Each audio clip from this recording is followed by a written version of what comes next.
ये parliamentary bulletin है जिसके तहत मेरे खिलाफ जो कंप्लेंट्स आई उसे विशेषाधिकार समिति को विचार के लिए भेजा गया। इस पूरी पार्लियामेंट्री बुलेटिन में कहीं भी फर्जीवाड़ा, फोर्जरी, फोर्ज्ड साइन, सिग्नेचर, हस्ताक्षर, किसी भी शब्द का प्रयोग नहीं किया गया। एक असत्य को, झूठ को 1000 बार बोलो और 1000 बाद वो सच्चाई में तब्दील हो जाएगा। इस मंत्र के तहत मेरे खिलाफ एक दुष्प्रचार और एक प्रोपेगेंडा शुरू किया गया कि न जाने कौन सा फर्जीवाड़ा हो गया, कौन से जाली दस्तखत हो गए,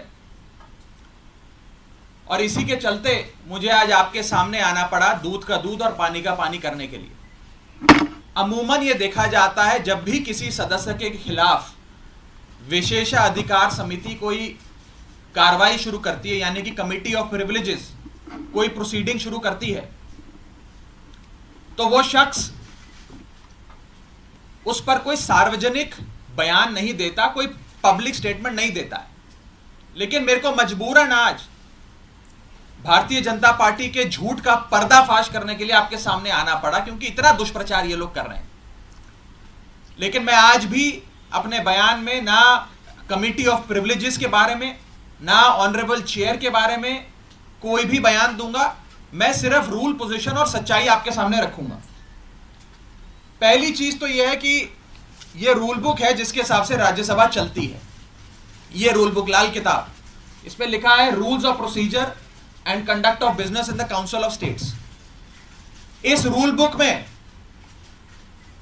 जो लिखा है वो मैं आपको बताना चाहता हूं।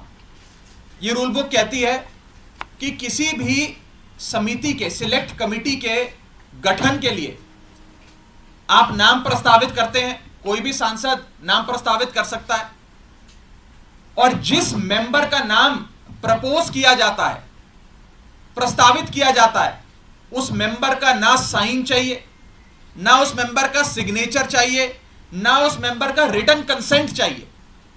यानी कि इस रूल की किताब में कहीं नहीं लिखा कि सिलेक्ट कमिटी में किसी भी शख्स का, मेंबर का नाम देने के लिए आपको उस प्रस्तावित, प्रपोज्ड मेंबर की रिटन कंसेंट या सिग्नेचर चाहिए।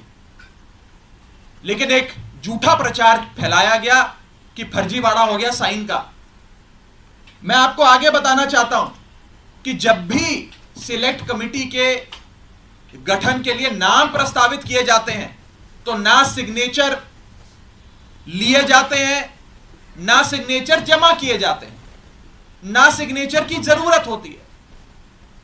No signatures are required, no signatures are taken and no signatures are submitted. तो जब किसी का हस्ताक्षर लिया ही नहीं, जब कोई हस्ताक्षर जमा किया ही नहीं, तो ये फर्जी साइन का जो एक अफवाह फैलाई जा रही है, ये सरासर गलत, झूठ और बेबुनियाद है। और ये मैं कानून की पोजीशन के हिसाब से बता रहा हूं। और मैं आज इस मंच से बीजेपी के नेताओं को चुनौती देता हूं कि वो कागज लेकर आए मेरे सामने, show me that piece of paper जिसपे ये दस्तखत है। जब कोई दस्तखत है ही नहीं, जब सिग्नेचर होता ही नहीं, तो फर्जी सिग्नेचर की बात कहां से आ गई? मैं चुनौती देता हूं आज बीजेपी को।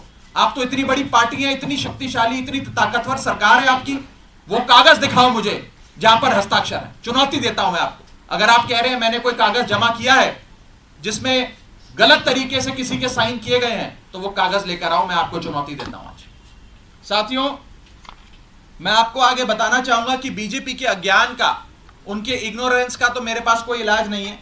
लेकिन प्रोसेस ये होता है कि जब भी कोई विवादित, कंट्रोवर्शियल बिल सदन के भीतर आता है, तो एक समिति गठन की एक प्रक्रिया बताई गई है कि अगर कोई मेंबर चाहे कि इस बिल पर मतदान ना हो, इस बिल पर और चर्चा हो और इस बिल में क्या चेंजेस किए जाएं वो बताए जाएं, उसके लिए एक समिति का गठन किया जाता है।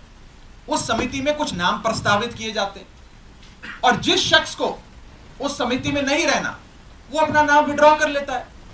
ये प्रपोजल है, ये प्रस्ताव है, किसी को जर जबरदस्ती नहीं बिठा दिया।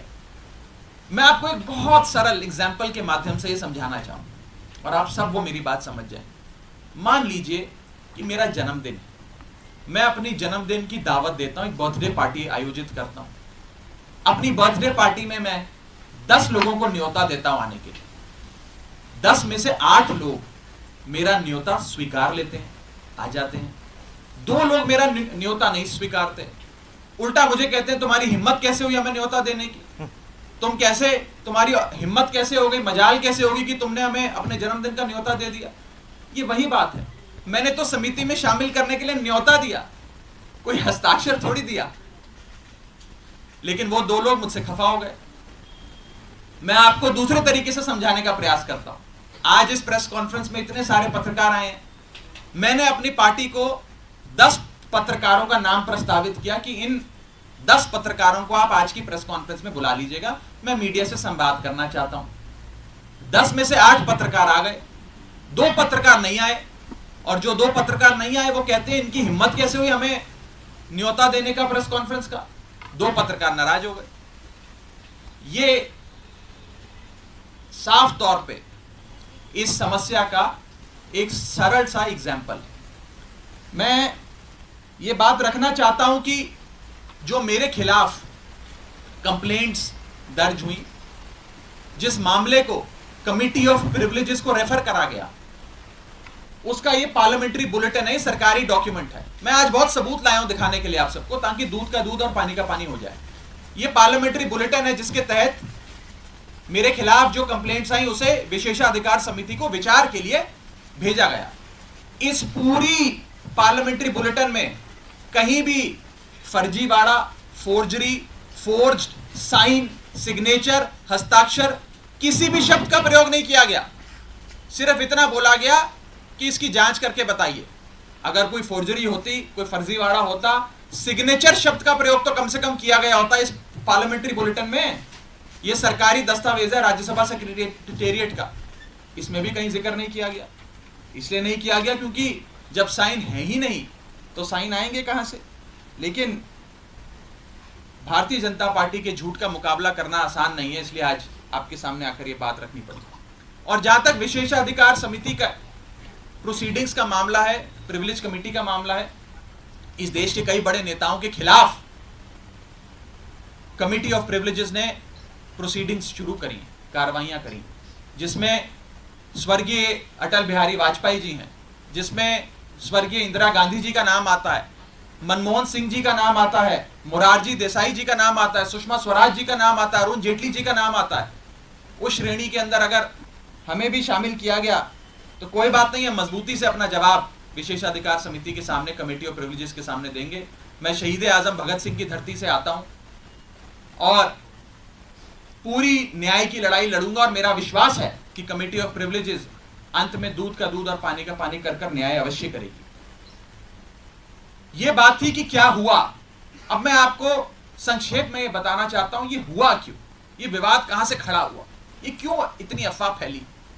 यह इसलिए फैली क्योंकि सोमवार दोपहर को सदन के अंदर आम आदमी पार्टी की ओर से मैंने पूरी मजबूती से दिल्ली के अध्यादेश पर अपना वक्तव्य दिया, और उसके ठीक 6 घंटे बाद मेरे खिलाफ बीजेपी ने यह आरोप लगाने शुरू कर दिए। इनको दिक्कत यह नहीं है कि मैंने नाम प्रस्तावित करे, इनको प्रॉब्लम यह नहीं है कि मैंने किसी कमेटी के गठन के लिए कुछ एमपीज के नाम दे दिए। इन्हें दिक्कत यह है कि एक 34 साल के युवा ने हमें खड़े होकर ललकारा कैसे, एक युवा ने हमसे मजबूती से सवाल कैसे पूछे, और कैसे इस सुपारी जितनी पार्टी, जैसा कि गृह मंत्री जी कहते हैं, इस सुपारी जितनी पार्टी के एक युवा सांसद ने दुनिया की सबसे बड़ी पार्टी के सबसे बड़े नेताओं से देश के सबसे बड़े सदन में खड़े होकर सवाल कैसे पूछे। इन्हें दर्द इस बात का है।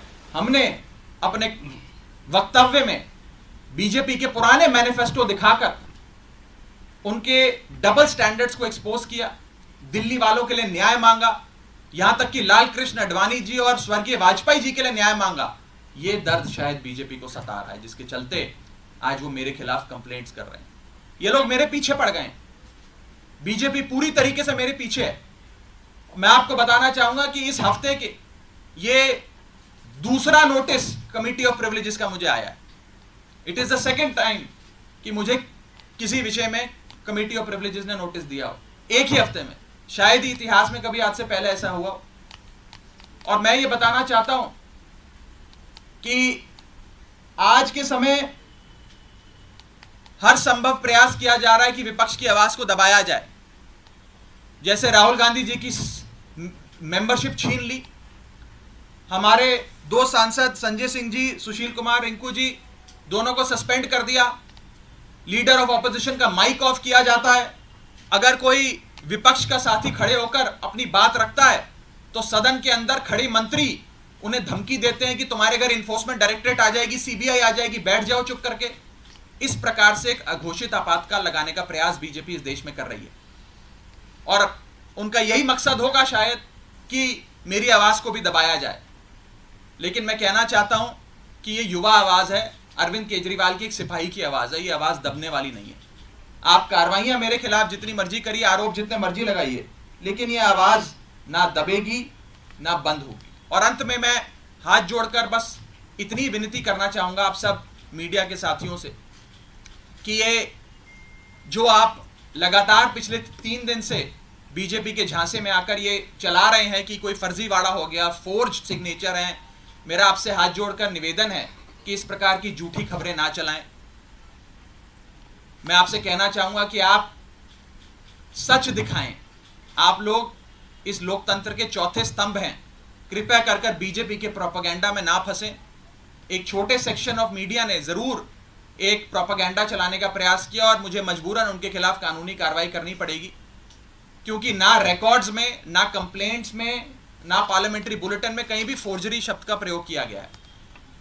और अंत में मैं इतना ही कहूंगा कि जिन जिन सांसदों ने मेरे खिलाफ फोर्जरी के आरोप लगाए, सदन के बाहर मैंने देखा कई सारे बीजेपी के लोकसभा के सांसदों ने बयान दिए हैं। राज्यसभा के तो शायद किसी सांसद ने नहीं दिए, लेकिन लोकसभा के कुछ सांसदों ने मेरे खिलाफ ये बयान दिए हैं। मुझे उनके खिलाफ भी मजबूरन कमिटी ऑफ प्रिविलेजेस में न्याय मांगने के लिए जाना पड़ेगा, उनके खिलाफ भी कंप्लेंट दर्ज करनी पड़ेगी और कोर्ट के बाहर भी, पार्लियामेंट के बाहर भी, न्यायपालिका में भी न्याय की गुहार लगानी पड़ेगी। और मैं हर संभव लड़ाई के लिए तैयार हूं।